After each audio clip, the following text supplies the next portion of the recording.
Nagkukulang ka ng nararamdaman mo para sa gagong yon. At bakit galit na galit ka kay Philip? Hindi naman siya ang kalaban natin, kundi ang mga buwan kami. Dahil sa lahat ng ginawa niya sa'yo. Dahil anak siya ng taong pumatay sa tatay ko. Kaya papahirapan ko si Salazar. Anak sa anak. Sino ba Elias na yun? Philip, kailangan natin malaman kung ano yung pakay niya. Pakiramdam akong masama siyang tao eh. Lucas is up for disbarment dahil sa pagsasama nila ni Melinda. Yan mong anak mong managot sa mga kasalanan niya. Wala eh. Kailangan namin ng tulong mo. Ay, kiusap ako na tulungan mo si Lucas sa kaso niya. Gagawin ko to para sa anak ko, para sa anak mo. Dad, thank you for doing this. Si Melinda ka magpasalamat. Di dahil sa kanya, di ko gagawin to. Thank you. Anything for you. Pasensya ka na kung may tao kay Salazar. Di ko talaga masikmura yung ginawa niya sa'yo. Wala yan. Saan ang lakad mo?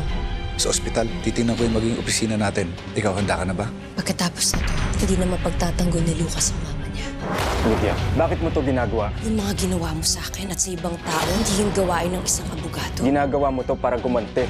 Pinaglalaban ko lang yung karapatan ko, ng pamilya ko at ng iba, laban sa pamilya mo. Alam mo kung gaano ka-importante sa akin to. My whole life, gusto ko lang maging proud sa akin si Dad. Gusto ko lang maging magaling na abogado katulad niya. Pero hindi mo pinahalagahan lahat ng yun. Kahit kailan, hindi ka naman nakikinig sa akin. Dahil kahit kailan, kay Victoria at Melinda ka lang naman nagtitiwala.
Password.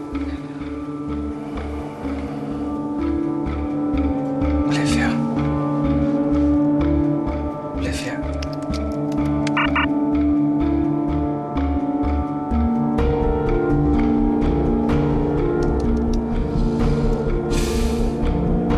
Birthday ni Elias. Birthday ni Elias.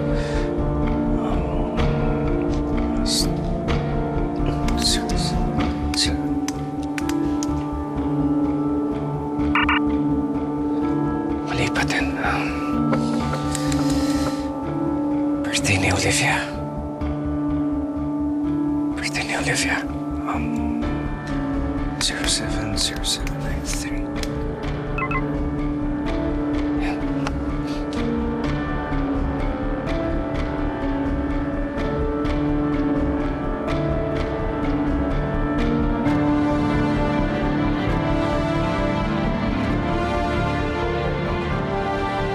Fier Buen Camino.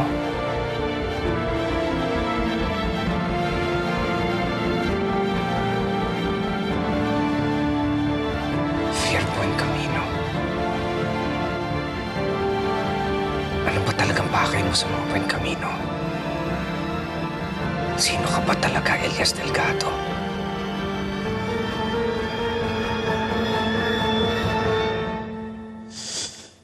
Ito ang nagpapatunay na naninirahan sa iisang bubong si Lucas at Melinda bilang mag-asawa, habang kasalukuyan naman nakasal si Olivia kay Lucas Buencamino.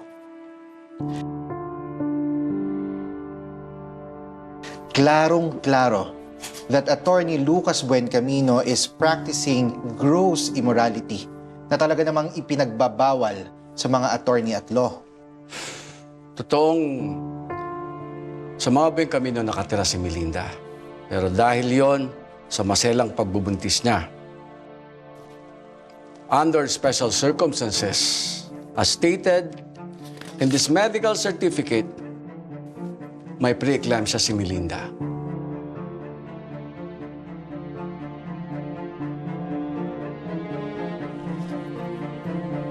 It is in the patient's best interest na tumira siya kung saan siya komportable.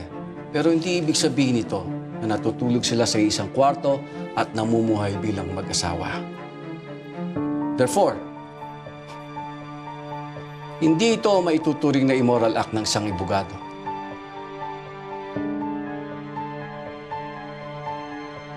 Hindi immoral ang maging ama sa kanyang anak. Magiging immoral si Atty. Buencamino kung pinabayaan niya ang kanyang mag-ina.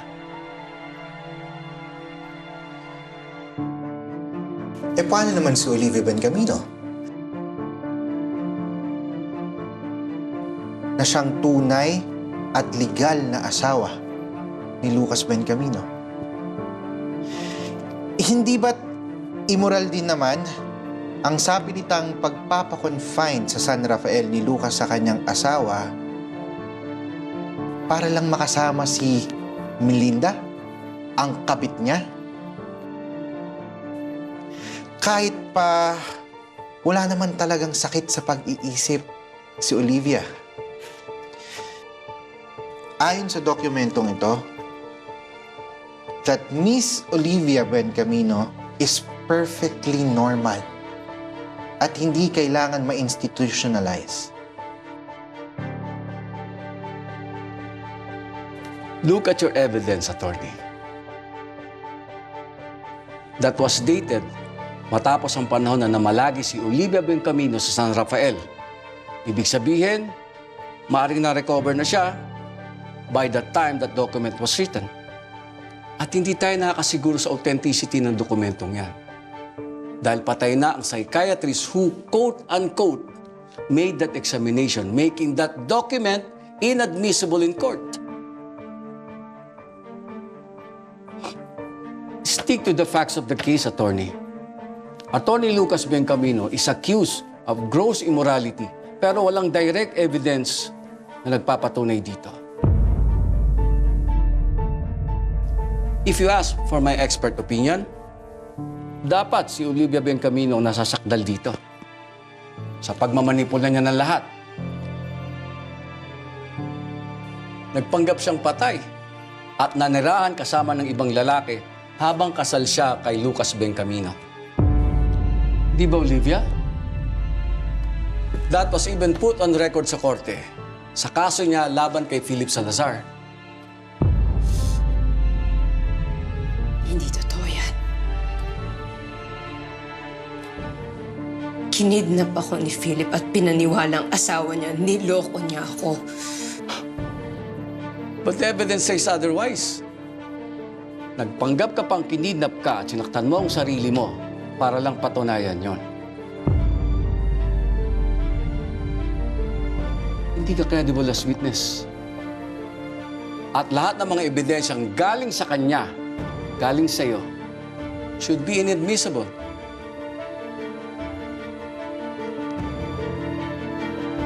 As you have said, former justice, attorney, stick to the facts. Buntis ngayon si Melinda at nagpapaka-ama si Lucas Buencamino sa kanyang anak. Klarong may namamagitan sa kanilang dalawa habang mag-asawa pa sila ni Olivia. Dahil inakala ni Lucas at Melinda na patay na si Olivia Buencamino, nagpakasal sila at nagbunga ang pagsasama nila. And proof of that is this DNA result na nagpapatunay na 2 years ago, Olivia Bencamino was declared dead. Kung may imoralidad na nangyayari dito, ayon ay pagbabaluktot sa mga nangyari para lang sirain ng isang taong walang ibang gusto kundi maging mabuti sa kanyang anak.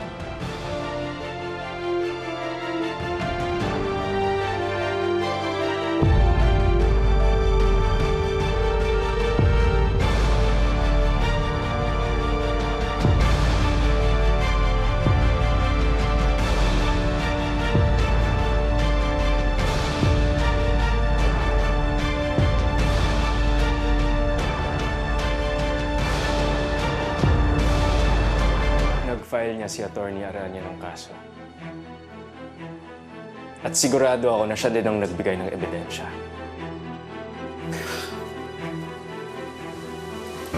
Ano ba marami ka ng kaso laban sa Aranyang yan? That Olivia is a sneaky rat. Hindi tayo tinitigilan ng babaeng yan. She's targeting our careers and our family. Wala siyang patawad. I will handle her after the elections. Melinda, Iha, may magagawa ka ba para hindi ito lumabas sa publiko? I'll do my best to have this contained, ma. Ipapa-news blackout ko to.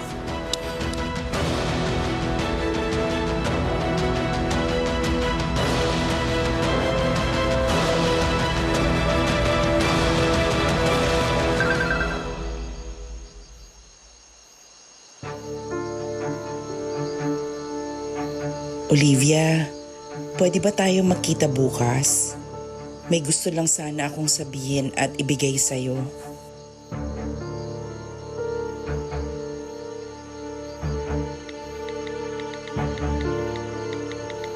Sige ho. Puntahan ko kayo.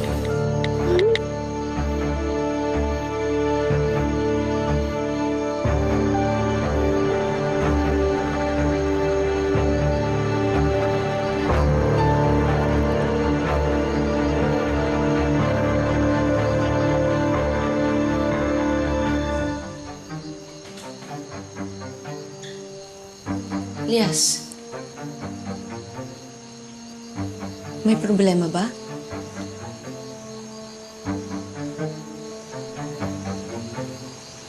Wala. Ikaw, kumusta yung lakad mo? Lumalaban yung mga Buen Camino. Nakumbinsin nila na maging abogado ni Lucas yung tatay ni Melinda. Si retired Justice Napoleon Avicilla.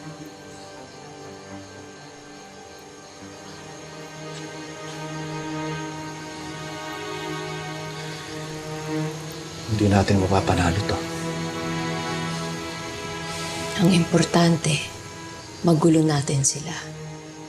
Mailabas natin yung kasiraan nila.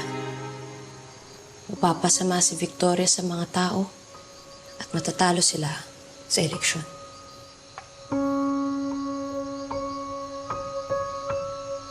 At parang matamlay ka. Pagod lang siguro. Sige, papahinga na ako sa kwarto.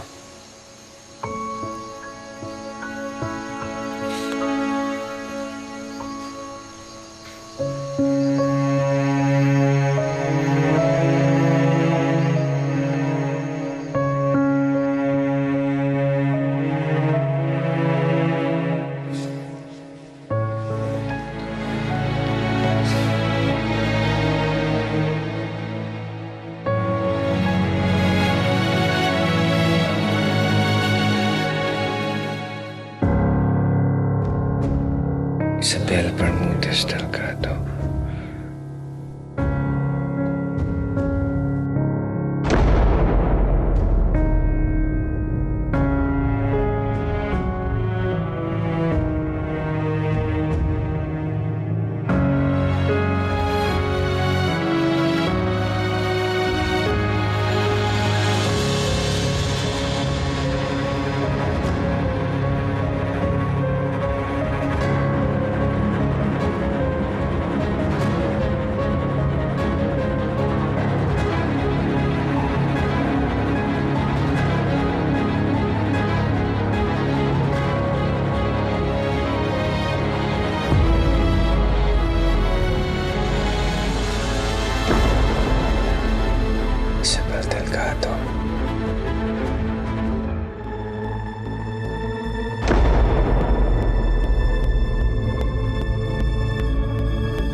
Manong Isabel, si Severino Salazar, na best friend ko ang bahala sa inyo. Ang perang iiwan ko sa pangalan ng ospital niya ay nakalaan para sa inyo ni Elias. Sana magkaroon ako ng pagkakataon na makasama kayo. Mahal na mahal ko kayo, Isabel, at si Elias na anak ko. Nagmamahal. Javier.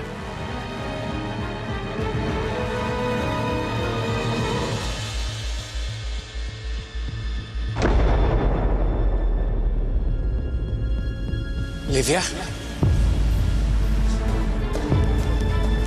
Pare, sandali. Nakita ba yung wallet ko? Nadukutan yata ako eh.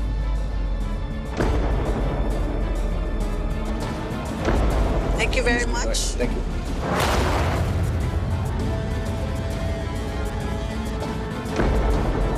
Front lang pagiging developer niya. Ang tunay niya negosyo, pamimigay ng mga plaka, pagbayad sila ng mga smuggled na kotse. Ito na ang order mo. 5 million ang presyohan nito, pero 3 million na lang. Kukunin mo ba?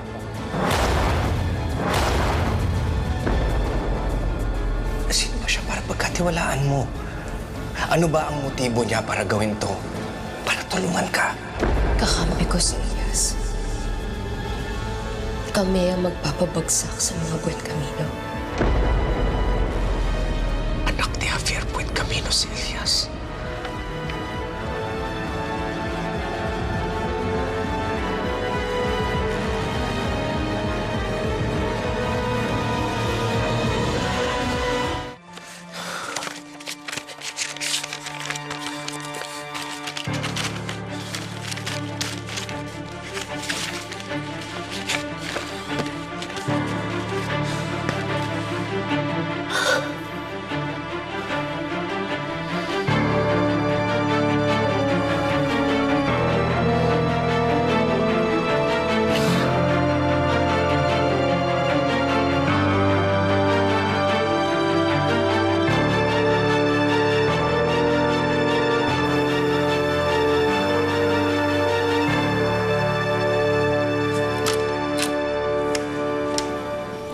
Elias?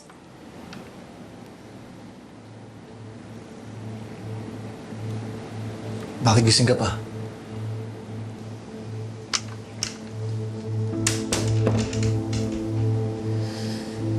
Hindi ako naniniwalang pagod ka. Napansin ko may gumugulo sa'yo. Ano yun?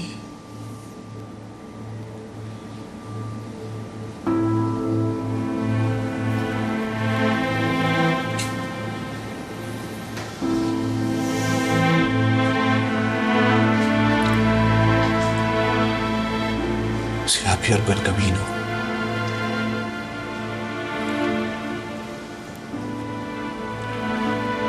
Marami palang nagmamahal sa tao na yan.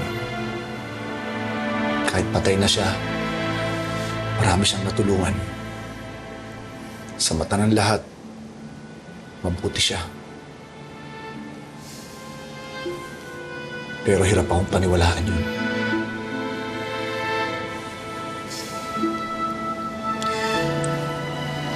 Minahal siya ni Nanay Isabel. Sigurado ako kung may kabutihan din naman siya.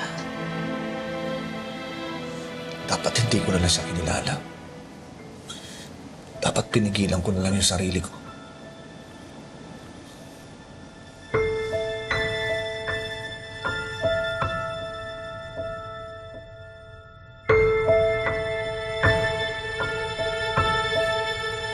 Di mo may aalis sa sarili mo yung kagustuhang kilalanin yung ama mo, Elias.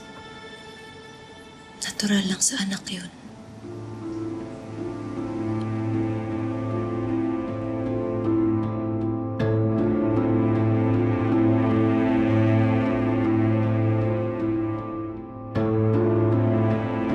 Mabuti nahanap niyo yung mga dokumentong yun.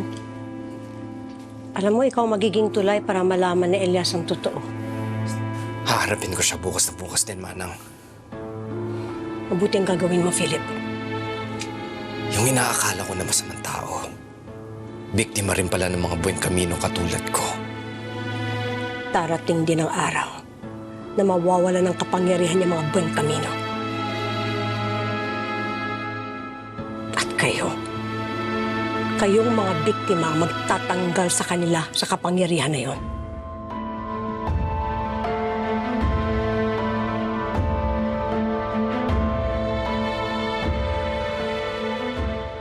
What do you mean you're waiting for an update? Ang tagal ko nang inutos yung news blackout sa disbarment case ni Lucas, di ba? Ma'am, hindi po sumasagot yung ibang news outlet. Yung iba naman po, tumatanggi talaga. Campaign season daw po kasi. Fair game lahat.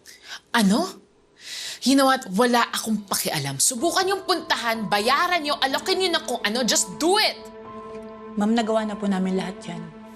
You guys are useless. Get out of my face. Get out!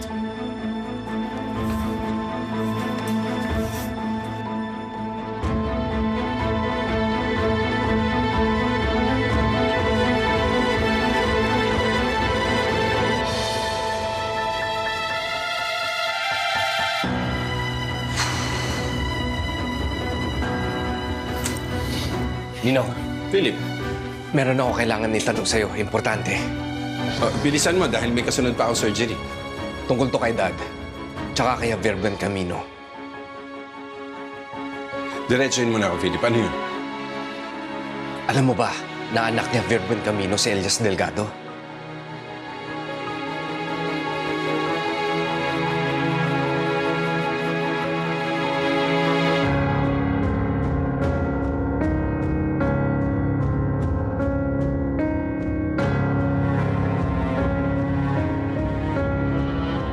Nung naglilinis ako, naiwan sigurong gamit ni Rosa. Pero alam mo, hindi ko maalala kung may ganyang cellphone si Rosa. Kaya baka sa tatay mo yan. Napanood ko sa balita yung tungkol sa kaso ng tatay mo.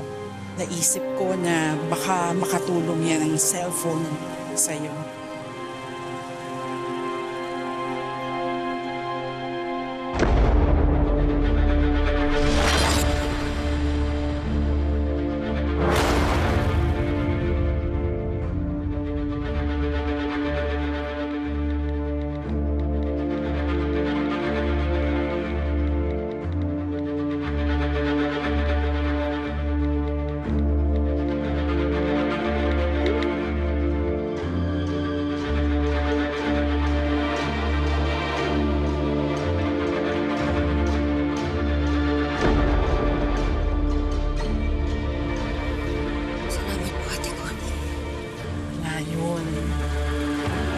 Alam mo, gusto kitang manalo sa kaso mo kung sakaling aapila ka. Dahil naniniwala ako na nagsasabi ka ng totoo at naniniwala ako na hindi ka nasiraan ng bait.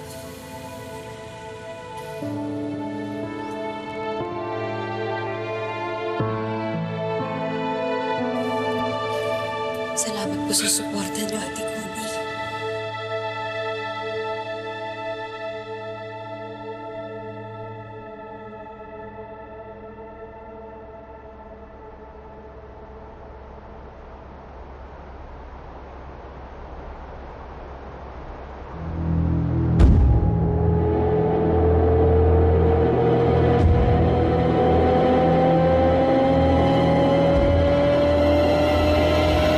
Ngayon ko lang nalaman to.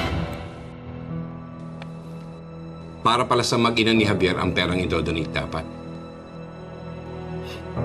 Na kahit kailan, hindi nila nakuha. Dahil hinarang ng mga Buen Camino, ganun sila kasama.